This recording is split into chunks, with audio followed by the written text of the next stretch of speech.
Hi, my name is Hoyt, and today's topic is going to be on a caregiver's perspective of dementia and aging. Before we get started here, I wanted to talk about the economics of depression. Um, it affects 2 to 5 million people worldwide. Uh, that's about, if you wanted to know in the future, it's just growing like crazy. So that's 10 million by 2030. The total expense is 100 billion per year so far. Um, this ranks third behind heart disease and cancer, so it's definitely an expensive illness, and knowing what's right can be difficult. What is dementia? Dementia refers to a spectrum of brain disorders, all of which involve the loss of consciousness and interferes with personal routine, social, and occupational activities. Dementia is not a normal part of aging. It involves progressive cognitive and intellectual function loss without full impairment. Cognitive function involves memory, thinking, reasoning, and the ability to understand judgment and behavior. So the word dementia is actually an umbrella term for 5 different illnesses. You can see them all down here in the bottom left. Frontal temporal dementia, other rare diseases, Alzheimer's disease being the largest one, dementia with Lewy bodies, vascular dementia. So if you look at the word dementia, D meaning without and ment meaning mind, it's Latin. So it's been around for a while. It is a loss of brain function that affects basically everything. And due to the nature of it, it's typically chronic, but not always chronic. Sometimes it's reversible. But Alzheimer's disease is an example of a chronic one that is non-reversible. So you'll likely first notice this in any subject when personal activities such as washing, dressing, eating, or personal hygiene are just lacking in general. They're not able to keep up with those things that they would do normally all the time.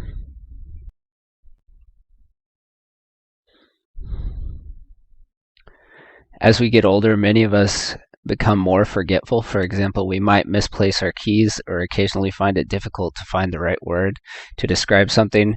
That's normal. That's not dementia. But it does raise a concern, like how do you tell the difference? It's important to be able to differentiate these early warning signs because they can become serious quickly. These signs can develop as early as 20 years before a diagnosis is actually made. A recent study at Stanford University suggests that newly developed blood tests can identify people at risk for developing dementia up to 6 years before the symptoms become apparent. They do this by measuring the levels of proteins in the blood associated with Alzheimer's disease. But then again, you might not have dementia, or you might not have dementia specific to Alzheimer's disease, so it's not 100%. Some risk factors for young onset dementia are shown in the table in the bottom left. You can see at the top at high risk we have alcohol intoxication and stroke, followed up by antipsychotic drug use and depression.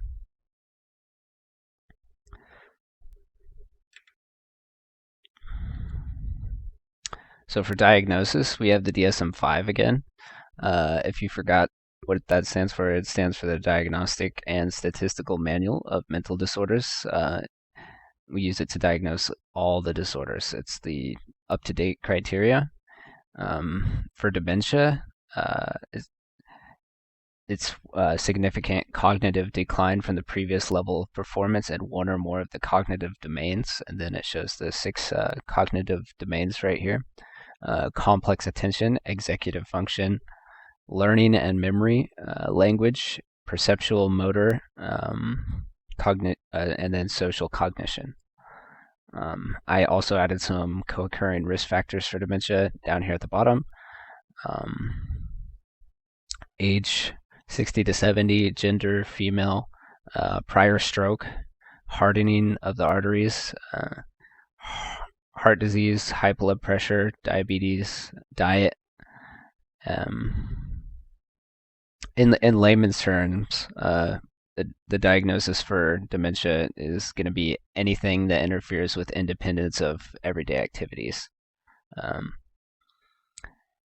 So when you're assessing, or assessing someone for dementia, you want to be sure you know their history. You want to interview the family for some of these signs and symptoms because you can't be around all the time. You can do the mental status exams. You can do physical and neurological exams. If the patient has memory loss, both short and long term, that's going to be a sign, especially the short term. But if it's long term too, then you know it's more advanced. If they have aphasia or language problems, or apraxia, organizational problems, or agnosia, all the three, all of those three. Agnosia is the inability to recognize objects or tell their purpose. All of those together are signs of dementia. It's extremely likely that they have some form of dementia if any of those are present for.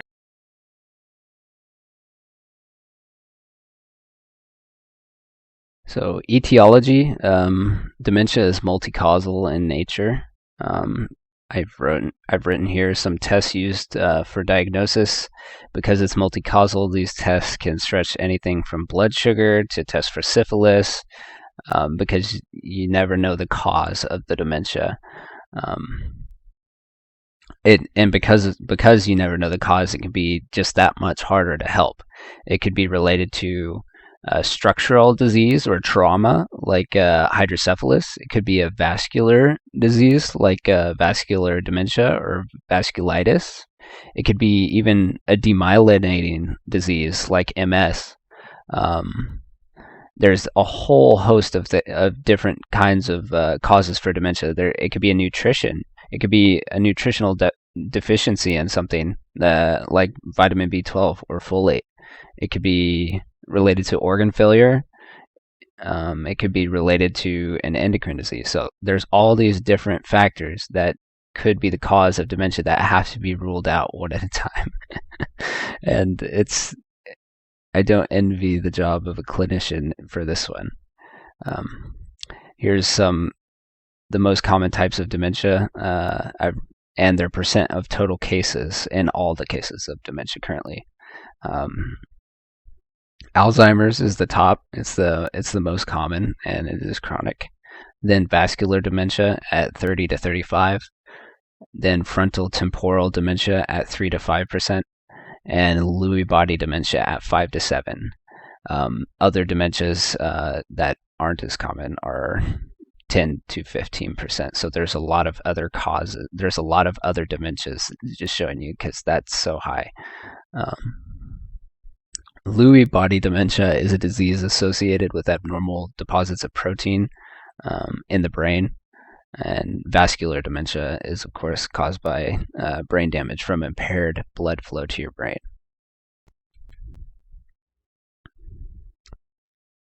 So for treatments and therapy, we have the medications first, cholinesterase inhibitors. For mild to moderate disease, it slows the progression. We have the first generation Tacrin, which is hepatotoxic, and the last choice, I believe it was a first generation cholinesterase inhibitor that was discontinued in 2013 over its concerns linked to liver toxicity. So that one was decided that side effects were not worth the actual treatment. But we do have second generation cholinesterase inhibitors, donzapil, ribostigmine, and galantamine. The downside to these inhibitors is that they cost upwards of 400 out of pocket monthly. So definitely expensive. And these will be used for treating irreversible dementias.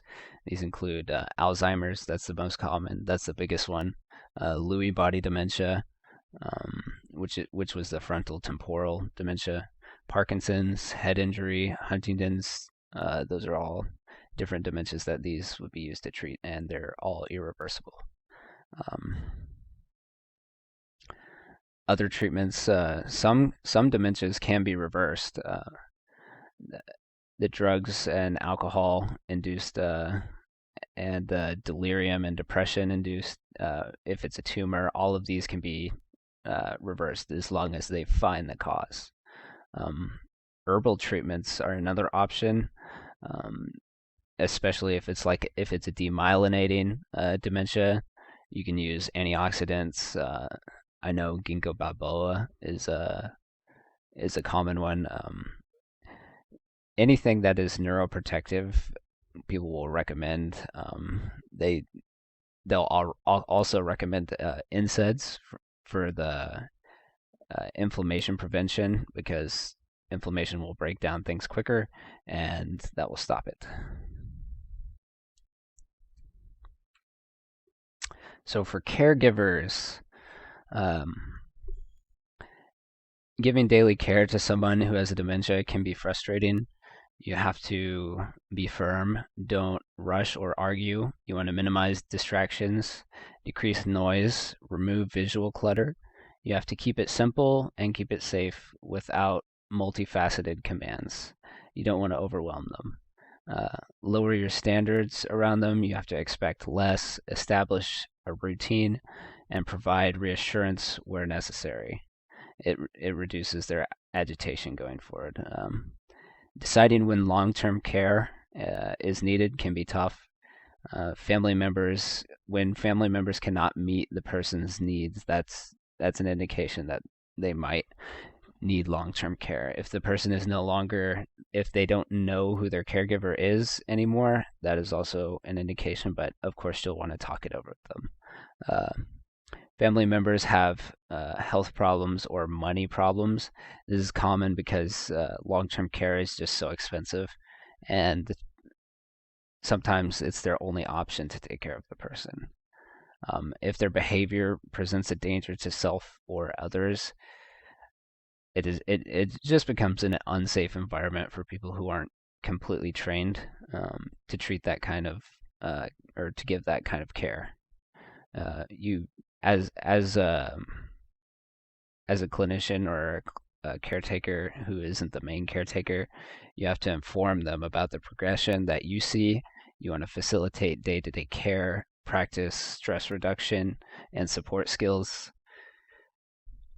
You want to watch for depression, illness, fatigue, and even elder abuse in dementia patients, because you never know, and they don't know because they might be forgetting.